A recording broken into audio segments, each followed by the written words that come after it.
নমস্কার স্যার। নমস্কার। আপনার নাম কি? আমার নাম গৌরচাঁদ দাস।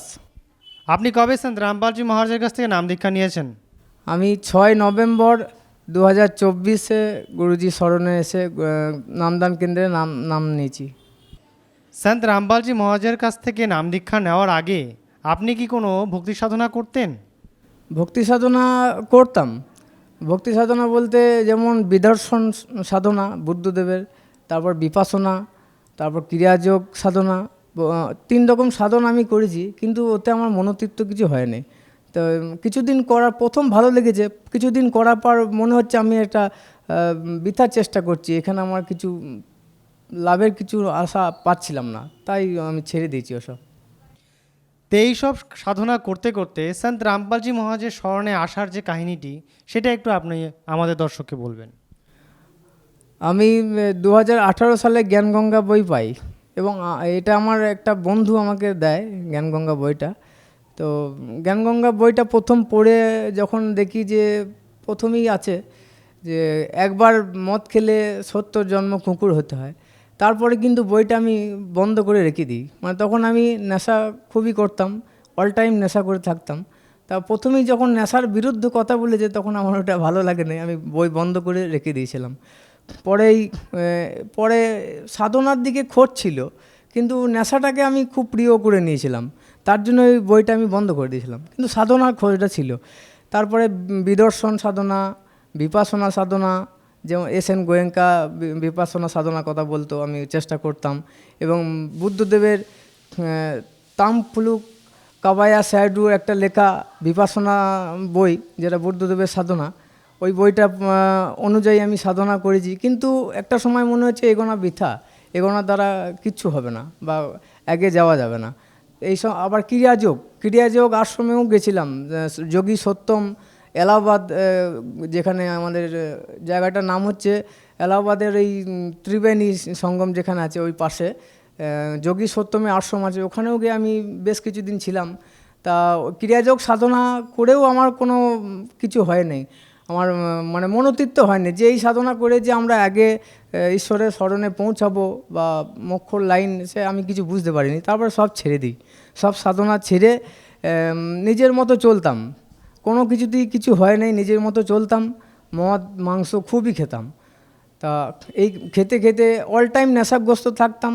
তারপর 2024 সালের মাঝামাঝিতে আগস্টের দিকে, ওই রকম সময় আমার শরীরে লিভার প্রবলেম হয়ে যায়। তারপরে ডাক্তার আমাকে বেড রেস্ট দেয় যে, এবং নিয়মে চলতে বলে, এবং বেড রেস্ট থাকি আমি, লিভার এতটাই সমস্যা হয়ে গেছিলো।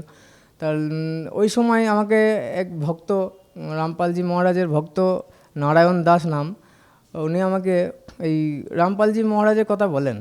আমি ওনার সঙ্গে একটু চর্চা করি রামপালজি মহারাজের বিষয়ে, প্রথম আমার পছন্দ হয় নাই। তারপরে উনি বলেন যে সৎসঙ্গটা শোনার জন্য আমাকে রিকোয়েস্ট করেন। তা আমি ওই সৎসঙ্গ শুনতে আরম্ভ করি, কন্টিনিউ আমি 6 মাস সৎসঙ্গ শুনেছি, এবং মদ মাংস খেয়েওছি, কিন্তু এই যে সৎসঙ্গ কিন্তু আমি ছাড়িনি, সৎসঙ্গটা শুনেছি আমি। তা সৎসঙ্গটা আমার এতই ভালো লেগেছে, 1 মাস পর থেকেই আমার নাম দীক্ষা নেওয়ার মনে একটা চেষ্টা চলে এসেছে যে এবার আমাকে নাম দীক্ষা নিতে হবে। কিন্তু 1 মাস পরেও আমি নাম দীক্ষা নিতে পারিনি, কন্টিনিউ 6 মাস চলার পর, সৎসঙ্গ শোনার পর আমার সময় হয়, তারপর আমি এসে হুগলি নামদান কেন্দ্রে এসে নাম দীক্ষা নিই। যেমন কি আপনি সন্ত রামপালজি মহারাজের কাছ থেকে নাম দীক্ষা নেওয়ার আগে বুদ্ধ ধর্ম মতে আপনি অনেক সাধনাও করেছেন এবং ভক্তি অর্চনাও করেছেন, এবং অনেক রকমভাবে অনেক চেষ্টাও করেছেন ভক্তি রাখার প্রতি, কিন্তু আপনি সেখানে আপনার মনোযোগ আসেনি। শেষে আপনি সন্ত রামপালজি মহারাজের কাছ থেকে নাম দীক্ষা নিয়ে ভক্তি শুরু করেন। তো এই ভক্তি মার্গে আপনার কি কোনো লাভ হয়েছে, যেটা আপনার মনোবাঞ্ছিত ছিল? মনোবাঞ্ছা বলতে সর্বপ্রথম আমার লাভ হয়েছে যেটা, গুরুজির স্মরণে এসে, সন্ত রামপালজি মহারাজের স্মরণে এসেই প্রথমেই আমার নেশা, সমস্ত নেশা মুক্ত হয়ে গেছি আমি। কারণ দীক্ষা নেওয়ার আগের দিনেও আমি নেশা করেছিলাম, দীক্ষা যেদিন নিই সেদিনকেও আমার নেশার ঘোর ছিল, কিন্তু দীক্ষা নেওয়ার পর থেকে ওই জিনিসটা আমার একদম সম্পূর্ণভাবে মুছে গেছে। কোনো নেশা তো আমি করিই না, এবং অপর যদি কেউ করে আমার সামনে তাকেও আমি মানা করি, যেহেতু বুঝে গেছি যে ওটা বিষ যেমনি নিজে খাই না, এবং পর যদি কেউ খায় তাকেও আমি মানা করি। এটা আমার একটা লাভ হয়েছে। সর্বপ্রথম আমার নেশা ছুটেছে এবং এই যে সৎ ভক্তি এবং সৎ সাধনা আমি পেয়েছি, শাস্ত্র অনুযায়ী সাধনা পেয়েছি। সাধনা দীক্ষা নেওয়ার পর আমার একটা চিন্তা খুবই মাথায় আসতো যে আমার স্ত্রী যদি দীক্ষা না নেয় তাহলে আমি তো এই পথে অতটা সহযোগ পাবো না। দীক্ষা নেওয়ার পরও আমার স্ত্রী অসহযোগ কিছু কথা বলেছে, করেছে, অসহযোগও করেছে। গুরুজির কাছে প্রার্থনা করেছিলাম, গুরুজি আমার পরিবারের সকল সদস্যকেও স্মরণে নেওয়ার জন্য প্রার্থনা করেছিলাম। তা গুরুজি সেটা আমার কথা শুনেছেন এবং আমার স্ত্রীকে স্মরণে নিয়েছেন এবং আমার দুটো ছেলে, একটা 11 বছর, একটা 6 বছর, দুটো ছেলেও সন্তানও গুরুজি স্মরণে এসছেন। এখন চারজনা মিলে খুবই ভালোভাবে ভক্তি সাধনা করছি এবং খুব ভালোই আছি। এখন আমার লাভ হয়েছে এবং সংসারে একটা মনোমালিন্য ছিল না। আগে যে সময় আমি নেশা করতাম সেই সময় মনোমালিন্য ভালো ছিল না। বাবা মায়ের সঙ্গে, স্ত্রী সন্তানের সঙ্গে, আমার সঙ্গে, স্ত্রীর সঙ্গে, সন্তানদের সঙ্গে সেইভাবে আমি ভালোবাসাও দিতে পারতাম না বা সংসারের প্রতি সেই মনটাও ছিল না। সেইগুলো এখন খুব সুন্দর এসেছে গুরুজির কৃপায়। বাড়িতে খুব মিল আছে এবং বাইরে আমি কাজ করতাম, ফেরি কাজ করতাম। 8-10 বছর ফেরির কাজ করেছি, খুব কষ্টের কাজ। 40 কেজি গাঁট পিঠে নিয়ে ঘুরতে হতো। সেই গুরুজি স্মরণে আসার পর গুরুজিকে প্রার্থনা লাগিয়েছিলাম যে গুরুজি আমি আর এই পরিশ্রমে কাজ করতে পারছি না, শরীরে খুব কষ্ট হচ্ছে, তা গ্রামে আমি কিছু একটা করতে চাই। তা গুরুজি বলেছিলেন ভক্তি করো বেটা, কৃপা হবে, গুরুজির আশীর্বাদ হবে। তা 3 মাসের মধ্যেই তা ফল পেয়েছি।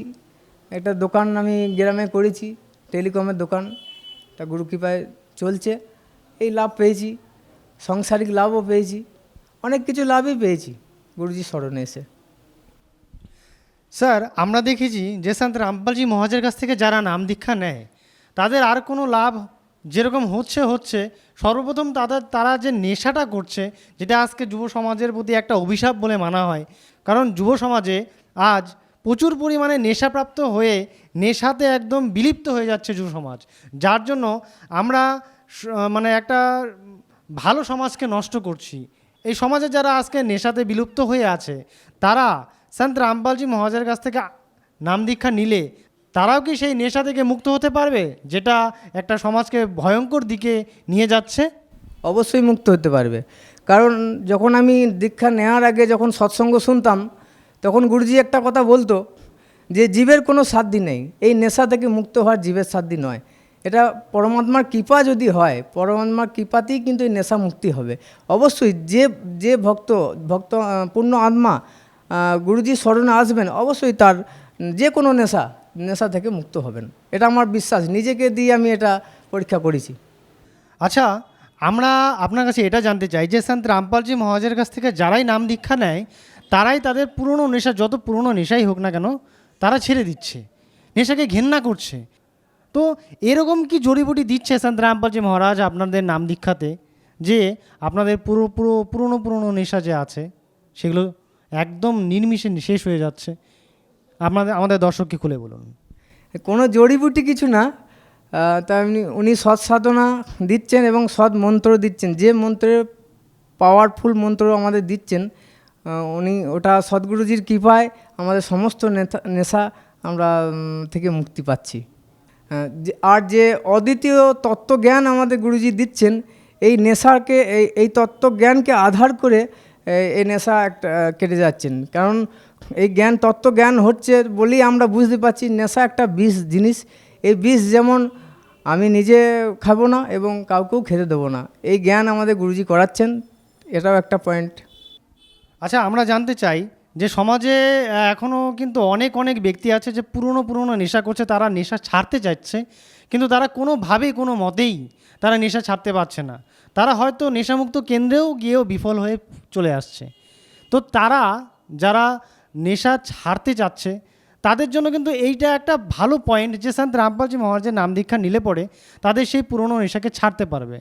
তো এটাতে আপনি কি বলতে চান? এটা আমি বলতে চাই যে নেশা মুক্ত হতে চায় এবং মুক্ত হওয়ার জন্য অনেক ওষুধ খেয়েছেন, তাতেও হয়নি, তা গুরুজি স্মরণ এলে এটা তো নষ্ট হবেই এবং এটা নেশা যে মুক্ত হবে এবং সৎ সাধনা পাবেন। এই নেশাকে মুক্ত করতে গিয়ে আপনার একটা অশেষ সদ্গুরুজির কৃপা হয়ে যাবেন যে আপনি সৎ ভক্তি পেয়ে সৎ সাধনা করে সৎলোক পৌঁছাতে পারবেন।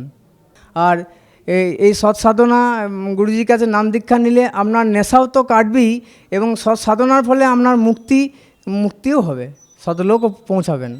আচ্ছা, আমরা জানতে চাই আপনার কাছে আরেকটি কথা, যেটা হলো আজকাল যে সমাজে ধর্মগুরুরা রয়েছে, বড় বড় ধর্মগুরুরা যারা নাম দীক্ষা দিচ্ছে এবং যারা লাখো করোড়ো শিষ্য আছে, আমরা দেখেছি বা জানতে পেরেছি যে তারা নাম দীক্ষা দিতে একটা মোটা রকমের চার্জ করে। যেরকম কেউ তো আছে 21,000 টাকা, কেউ আছে 51,000 টাকা, কেউ আছে 1,11,000 টাকা, এরকম চার্জ করছে। তো সন্ত রামপালজি মহারাজ তার নাম দীক্ষাতে আপনাদের কাছ থেকে কত টাকা চার্জ করছে? আমাদের কাছে কোনো টাকাই চার্জ করে না, একদম নিঃশুল্ক নাম দীক্ষা দিচ্ছেন সন্ত রামপালজি মহারাজ, আমাদের কোনো চার্জ লাগে না। আপনার এই ইন্টারভিউ শুনে যদি কেউ ভক্ত আত্মা তার নেশা কাটানোর জন্যই হোক, তার জীবন উদ্ধারের জন্যই হোক, সন্ত রামপালজি মহারাজের কাছ থেকে নাম দীক্ষা নিতে ইচ্ছুক হয়, তো উনি কীভাবে সম্পর্ক করতে পারবেন?